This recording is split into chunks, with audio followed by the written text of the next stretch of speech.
Moons and Junes and Ferris wheels, the dizzy dancing way that you feel as every fairy tale comes real. I've looked at love that way, but now it only blocks the sun, and you leave 'em laughing when you're done, and it doesn't matter if the words line up. I've looked at love that way, and love actually is here to stay.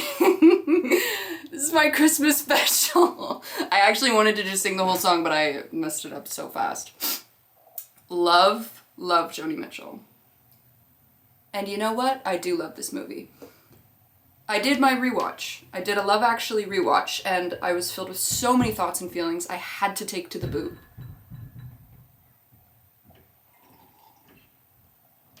The bootlicker. I have physical notes. I literally have physical notes. This was my prop cigarette for the album cover.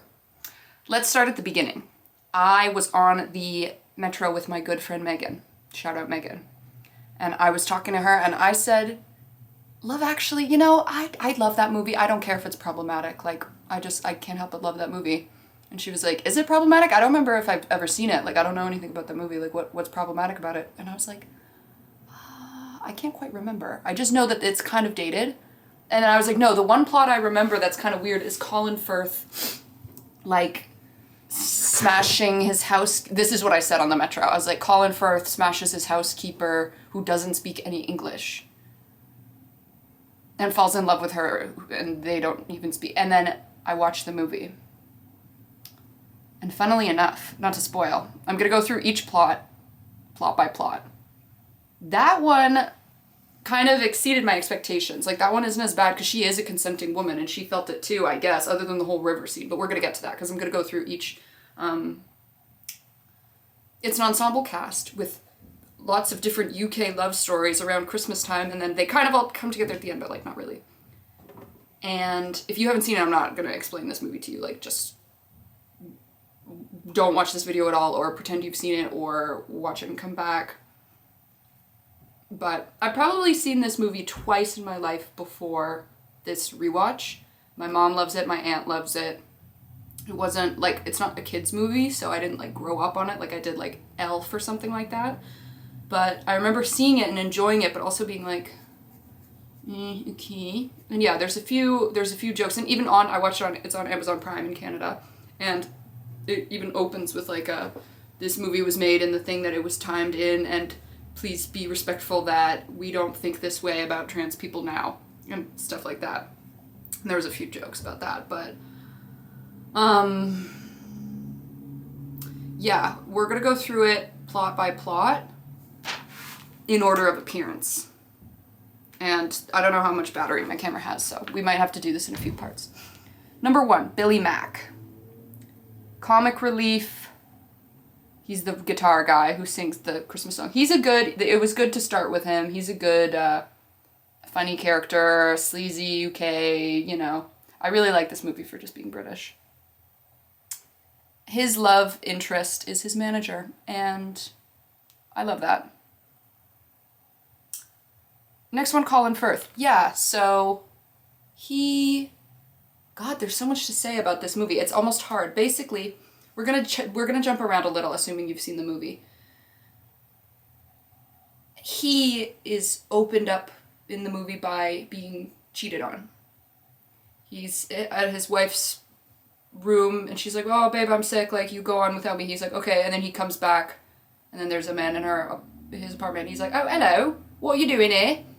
And then she says, come, darling, I'm naked, and I want you at least twice before Colin Firth gets home.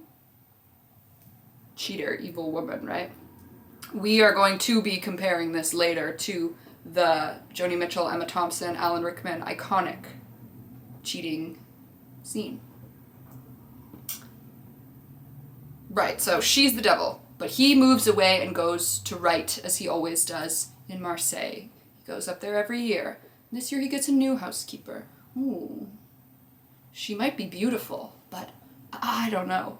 But no, I realize she is beautiful when she blows my winds away in the paper water and papers his book. No, my book. She lifts a paperweight and it goes flying and he goes, oh, just leave it. It's rubbish. And she goes, I'm so sorry. Oh my God. Let me jump into the water and I'll save it. I'll save you. And it's like the slow-mo shot of her like, and jumps in the water and whatever. In the end, he goes and learns her whole language. I don't know what language she's speaking. They're in France, so you think it's French, but I don't know much about it. I don't have an ear for it. There was like, I think Portuguese flags in the bar she was working at, but I'm no idea. Yeah, that one, and then there's just fat jokes throughout the whole movie, but we'll get into that with the Hugh Grant plotline, don't you worry. Yeah, that one, honestly, that one was more sweet than I remember it being, and all the other ones were worse than I remember them being. Next one, Liam Neeson and baby Jojen Reed. Okay, so first off, and I'm gonna keep this brief because I know you guys don't want to hear this. Liam Neeson in this movie, the crimes that would be committed if I was locked in a room with him, like, oh my God, I love him in this movie. I've never been a Liam Neeson person, but he is just such a doll, and I love an Irish accent and a big nose, so. Anyways, I just had to say that first, but, yeah, his wife dies, and he's left. Okay, so this is the crazy thing. I didn't even clock this in my first few watches. He married a woman, and she had a son, and then she died. So he was left with a stepson and nothing else. And the son is like emo, locks himself in his room, baby Jojen Reed, so cute, Thomas Brody Sangster or something. And then of course they bond over, no, he's like, I don't know how to talk to him, like everything's weird, and Emma Thompson is his sister, and she's like, oh babe, you can't be such a pussy, don't cry about everything. That was another thing. It's a time capsule, this movie. It's problematic, might not be the right word, dated, might not be the right word. Maybe another word will come to me, but it is very of the time. And British people are, I don't know, I think everyone is just very that, but she is like, oh, suck it up, you big baby, your wife just died. Nobody's gonna shag you if you're crying all the time. And he was like, you're right, what would I do without you? It's kind of weird, but whatever. He, baby Jojen Reed, says, I have a crush on a girl. She has the same name as my mom. It's not a big deal. They bond over that. He smashes Claudia Schiffer in the end. Whatever. Quick minor note, I don't want to dwell on this. The 10-year-old in question, the girl, the whole musical number at the end, did she have to be wearing a little crop top? Did she have to be wearing... I don't know, it seemed a bit sexualized, but I don't know if that was just me. I'm really tuned into that stuff. I'm just toddlers and tiaras, you see it everywhere. It's not just reserved to that show, it's just a bit weird. But whatever. Okay, so we are introduced to Emma Thompson's character in the Liam Neeson thing as his sister, but I don't want to get to that because I want to save that for the end, because also Alan Rickman is not introduced in that. It's just her and the kids, so I'm going to put that to the side and talk about Colin, who is the comedic relief. He's like, I'm British and nobody loves me because I'm a loser and I have to go to America because in America they'll just hear my British accent and shag me immediately. And his friend's like, oh, you what? You're an idiot, Colin. And he's like, no, I'm gonna go, mate. Like, I'm gonna go. And honestly, I kind of want to do like a double rewatch. I think that's slightly crazy to watch the movie twice in 2 days. So I'm kind of scrubbing through it. I have it just open next to me and I wanted to rewatch certain things and I will rewatch a few scenes just to get it right before I do it, but for Colin, I don't give a fuck. Yeah, and then in the end he does go to America and he literally has a threesome with these three girls. He goes into a bar, meets these girls, they all love him. They're all like, oh, we sleep in the same bed, like come home, come hang out with us, and then they have a threesome and then we see him a month later come back with a new girlfriend in Brooke Shield. And it's like, oh, right. I don't mind that, because it is purely so outrageous comedy. This is the thing. With this movie, there are many weird things in it. The most overarching of them being treatment of women. By the way, if you hate me and don't want to hear about it, comment in the comment section. Thanks. Tell me why you hate me, but like, this is how I feel. And also, I still love this movie. This was the thing. This rewatch is so interesting because I am someone, and I've talked about this ad nauseum. We're gonna put a small chop in my stream of consciousness with the movie itself, and I'm just gonna say this. I love media, I love movies, I love everything. Unfortunately, so much of what I love is old, ergo, it is racist, sexist, homophobic, transphobic, everything you can fucking mention. Very patriotic. Flash Gordon is my favorite example because I'm an artist. I love set design, matte paintings, costume design, weird shit. I love that movie, or I loved that movie growing up, but I recently tried to rewatch it and I couldn't get past how racist it was. It was crazy. It was so blatant, and it like, you could, you know, look back at like a third party whatever view and be like, oh, it's a product of the time, it's the movie, it almost works because he's like football blonde American hero saves space, like it's so camp. And you could say that the Emperor Ming and I forget the people's names, but like the only black people are like literally killed in the middle of the room the first time we meet them. Like, it's just weird. If you watch that movie, Flash Gordon, I don't know if you've seen it, depending on who I'm talking to right now, of course you've seen it. Depending on who I'm talking to, of course you haven't seen it. I don't know, I'm not like recommending it, but if you ever catch yourself watching it now today with like I'm, you know, Gen Z intellectual, and I'm like, Emperor Ming is the Asian villain who's not played by an Asian guy, but by a white guy whose eyes are taped up. Yes, okay, interesting. Evil Emperor, got it. Anyways, sorry, but I believe in art no matter what, and I just think whether you can stomach to watch the movie or not, whether you enjoy the movie or not, I just like talking about this stuff because it exists, so let's talk about it. You can boycott anything you want, you can not watch things, or you can watch things and be like, it was a product of its time. It's just dependent on the person, and I'm also speaking as a white person. And I don't know what I'm saying, but basically I just think about this stuff all the time and I need to get my thoughts and feelings out. But this one's more about women and love and relationships. By the way, all of these are straight relationships, but I'm gonna get to that when we get to Walking Dead, okay? Up next on the list is Martin Freeman. This one, honestly, I'm sure you could have, you know, if you just got me on a different day of the week, I could talk about this like crazy. But, right now I just don't care to, but I'll mention it briefly, but since we're here. Martin Freeman plays a guy who's like a body double for sex scenes in movies, and he has a crush on his co-pilot who he's also filming sex scenes with. But it's very... The camera died. That's how you know God is intervening, because I didn't care to comment on the Martin Freeman one anyways, but I did, and it cut me off. So that one, whatever, right? Very happy for them. Now, on to the good one. The Walking Dead guy. Let's see his name. He is Andrew Lincoln. So it opens with a best man and his groom. The groom is marrying Keira Knightley.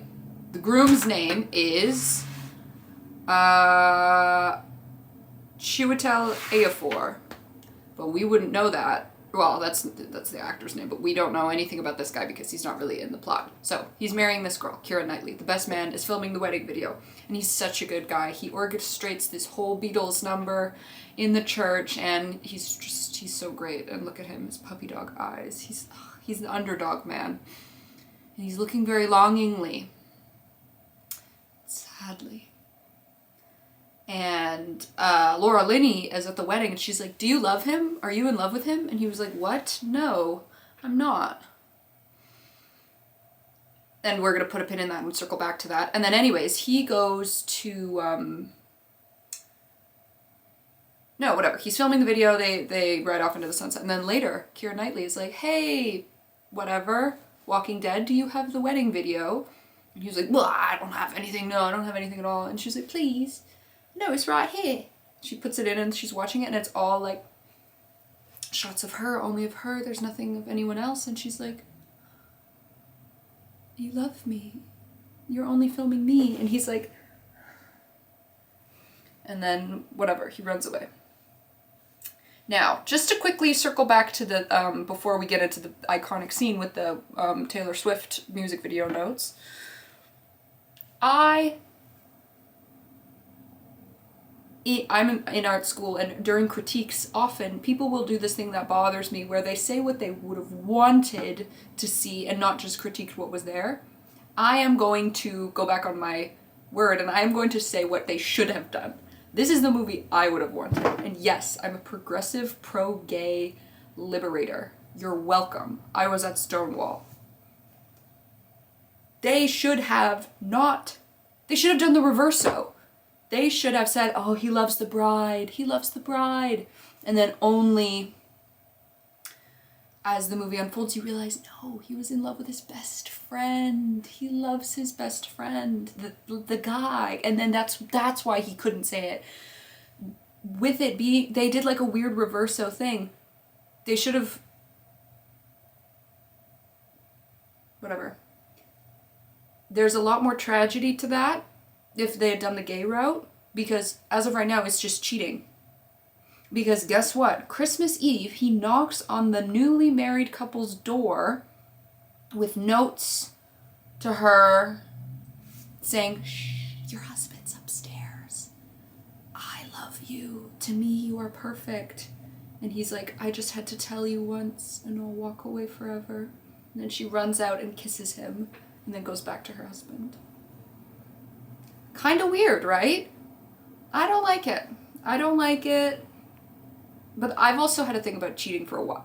Everyone has a thing about cheating, but I find in media they always have love triangles where they're just cheating, and I'm like, okay. Like, that's a really shitty thing to do to your friend. I don't care how much you think you're in love with this girl.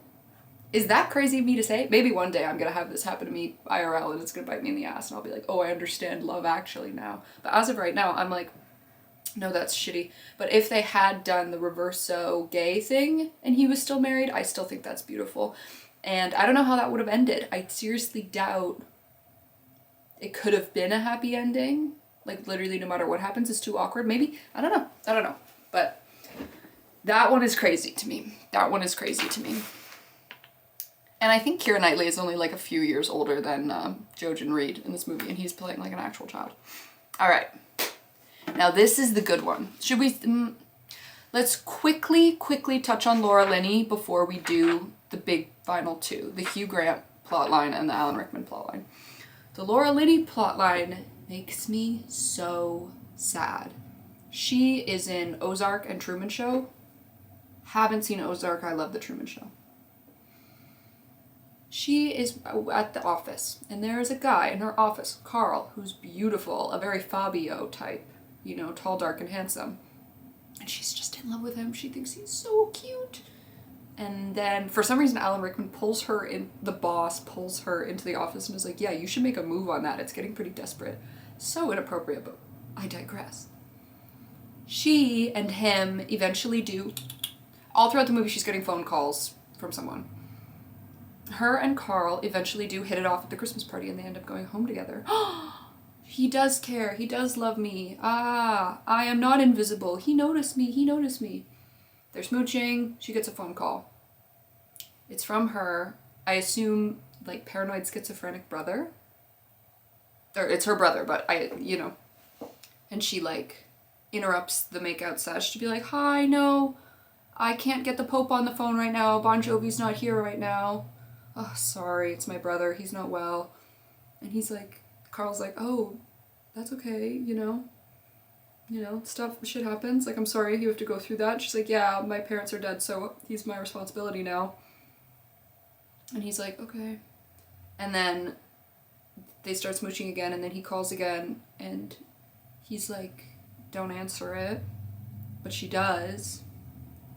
And she scoots off to the edge of the bed, and she's like, no, I'm not busy. Yes, I can come see you right now. And it's like a thing.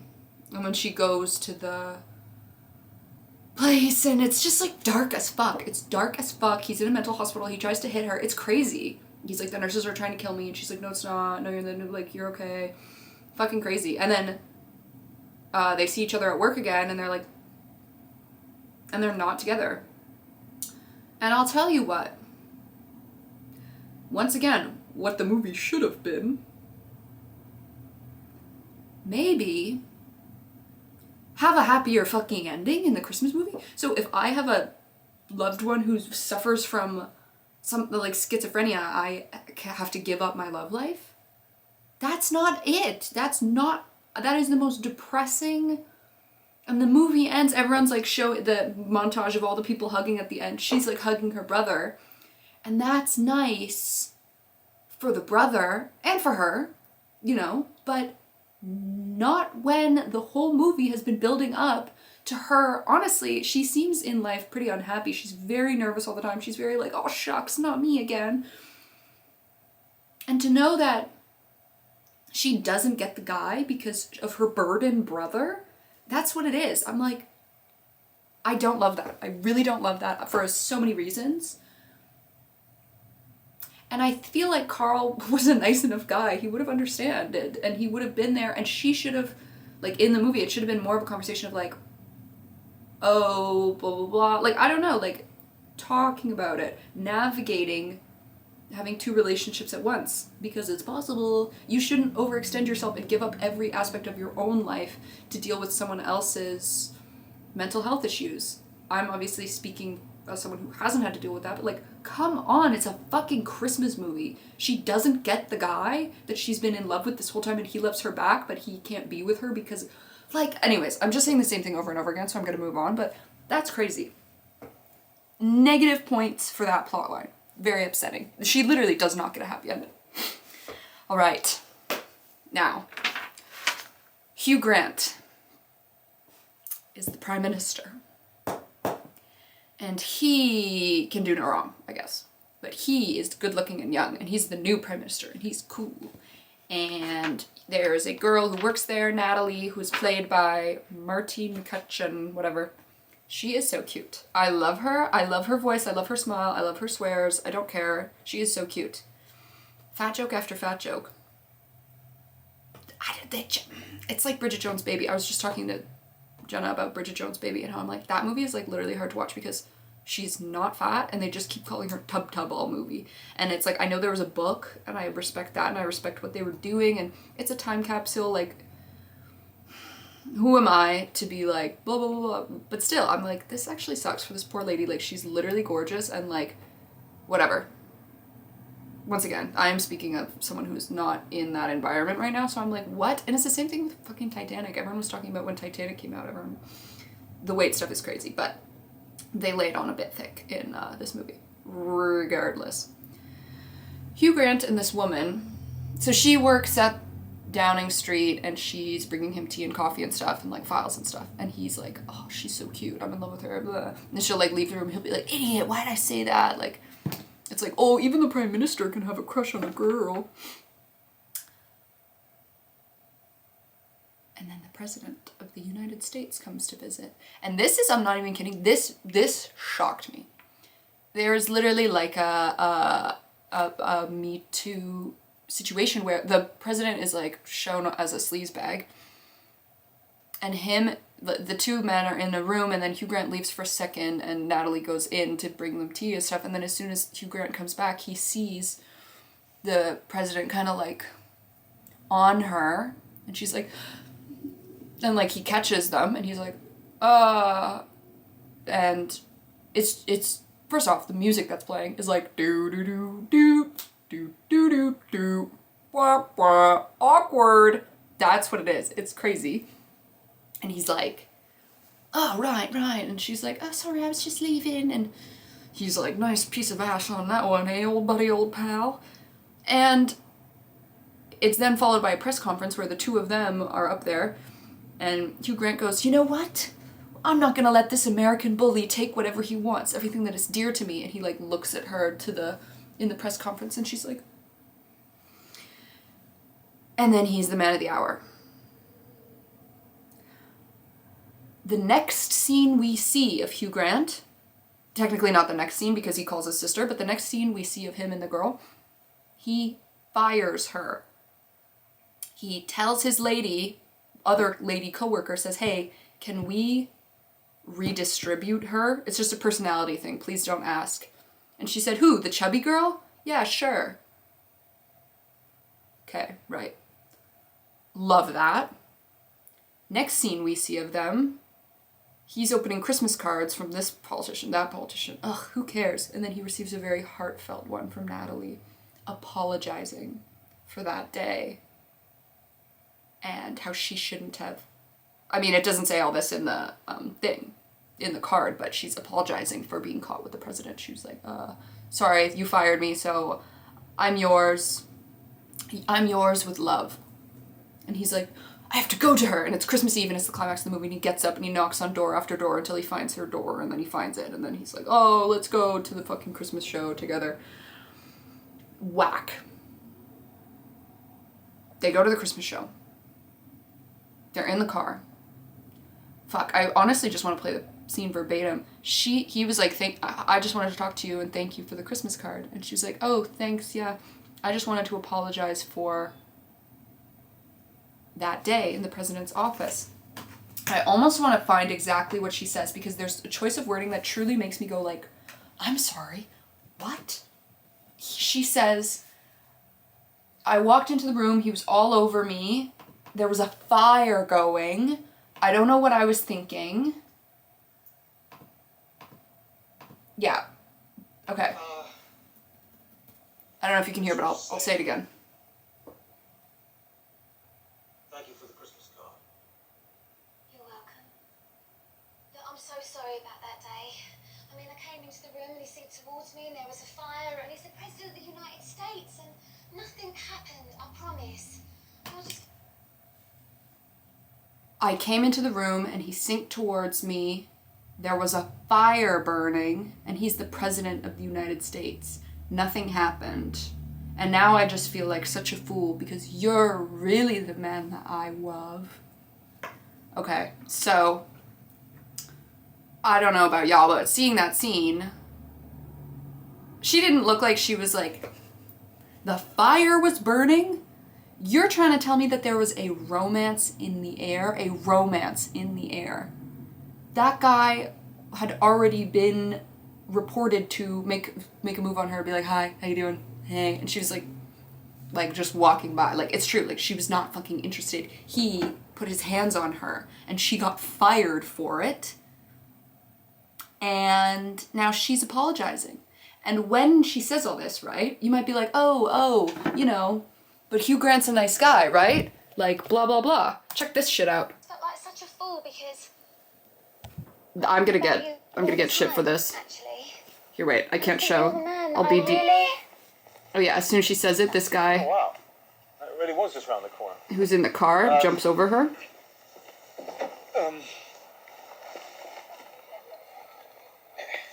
Oh! Right, okay, and then he says nothing. Then he says, I better not come in. I'm the prime minister and you never know. Bitch. She literally just said, I'm sorry, it was my fault that I got assaulted. And he went, anyways. What the fuck? It's a whole scene, I'm not kidding, but they're like, oh, they're so perfect for each other. And he forgives her, I'm guessing. My honest theory is that this is how they don't say abortion on TV because they don't want to even go there. They're just dancing around it for plausible deniability because the women in the crowd who are supposed, the people who are making this movie are going, the women that are going to watch this movie are going to be fine with it because she gets the good guy in the end because she's so sweet and blah, blah, blah. And the men who are watching, I don't fucking know what they're thinking. They're just like, oh, whatever. Day old, same old, same old. Nothing like a good little ass squeeze in the morning. I don't know what I'm saying, but you know what I mean, right? It's like they are just dancing around something. I don't know. This one truly made me feel crazy. And also, every time, basically, my summary for this plotline is this. This woman has no respect put on her from the other characters. She is perfect, beautiful, golden, shining, lovely. Funny, likable, good at her job, she's just chill. People call her fat, people assault her, people do all this stuff, and her white knight in shining armor, Mr. UK Golden Boy, king of the land, doesn't stick up for her once. Every time someone calls her fat to his face, he goes, okay, anyways, and she even says, she's like, yeah, my ex-boyfriend split up with me because he said I was getting fat, and he said nothing, and she went, and then leaves the room, and then makes a joke, he's like, I could kill him, you know, if you wanted me to, and she was like, haha, okay, thanks, like, and then the whole, anyways, everything that happens, he just does nothing to show her respect, and she should just be happy with the fact that the Prime Minister has any interest in a little old, you know, poor person like me, or whatever. But now, anyways, so yes, but now on to the big one. Alan Rickman and Emma Thompson. And if I'm not mistaken, they were married in real life too, but I might have to look that up. So, Alan Rickman gets a boss job, and he's working at the boss job, and Emma Thompson has kids. They've been married for 13 years. He gets a new secretary named Mia, and she is a succubus temptress sent from the depths. She sits at the desk and literally physically opens her legs wide to him to simulate, come inside me, Mr. Boss Man. And he goes, right, okay, oh really? Anyways, just ignores it, but not in a way that's like, same thing with the plausible deniability thing. Basically, okay, I'll summarize it quickly for those who don't know. No, scratch that. This woman, Mia, wants to smash. His secretary is begging for the boss man's peener. Oh, she is up night and day thinking about it. She's literally in the mirror rubbing her nipples in circles thinking about Alan Rickman, her boss. Yeah, sure. Right.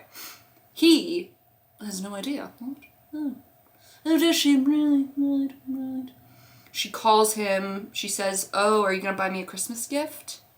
And he said, oh, what, do you need more pens or something like that? And she's like, no, I want something pretty. Get me something pretty. I'm getting a text, let me see. Okay.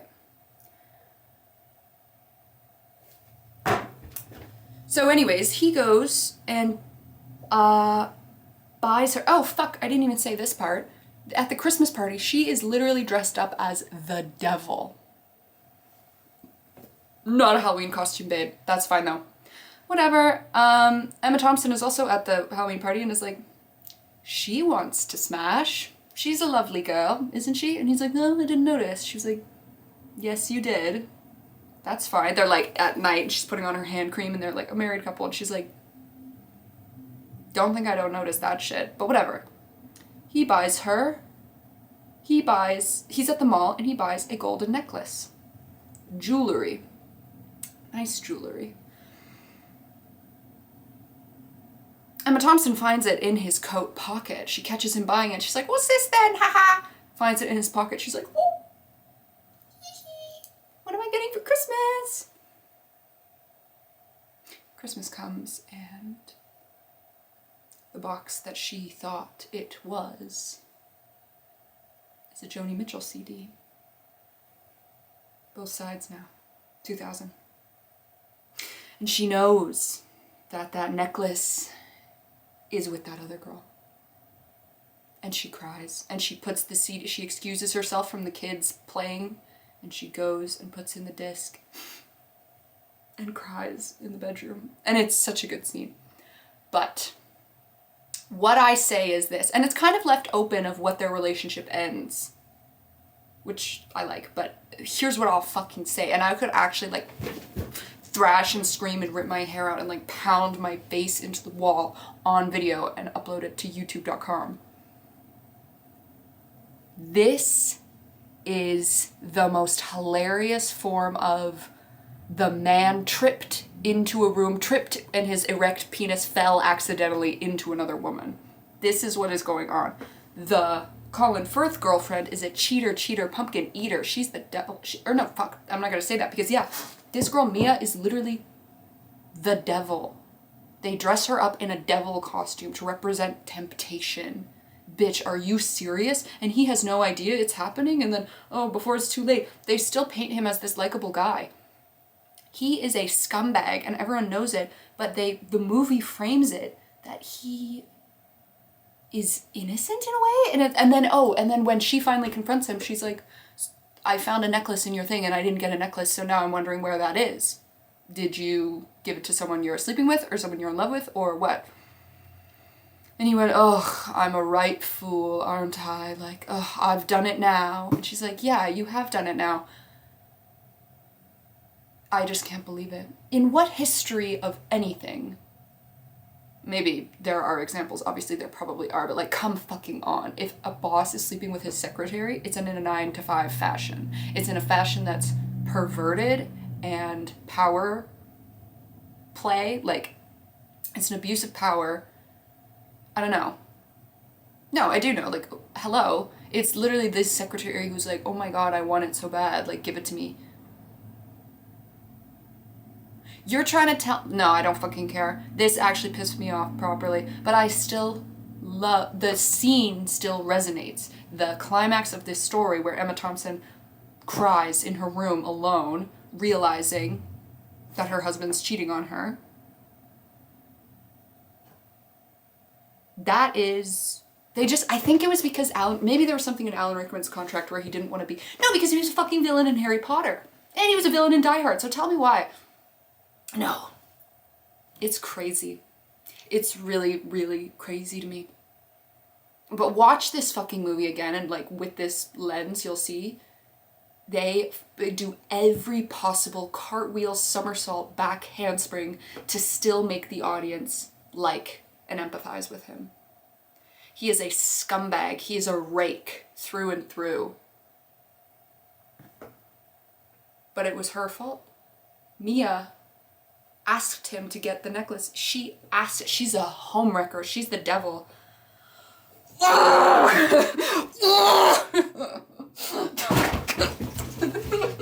I'll freak out. I'll fucking freak out. That's kind of all I have. I think that's everyone, right? There's probably other things that I'm not thinking of, but all in all, what a Christmas movie. What a Christmas movie. Yeah, no. All in all, I've looked at Love Actually from both sides now. From up and down, from young and old. But still, somehow, Love Actually, I recall, is the greatest Christmas movie of them all. No, it's not. I just wanted to bring it all back, but yeah. I do think this will hit harder once I've been cheated on. I think it'll hit harder once The Walking Dead comes to my door with Post-it notes and Claudia Schiffer on his arm. But quickly, I will say before I turn this off, because I'm done now, normally I cried a little, I like teared up at the Joni Mitchell scene, but I actually openly cried when Jojen Reed was running through the airport for his lady love, and he grabs him and he rips his coat off and he runs. He has to run to tell her. It's so good. That one's so good. But now, fuck this movie. I hate this movie. And Merry Christmas. Bye.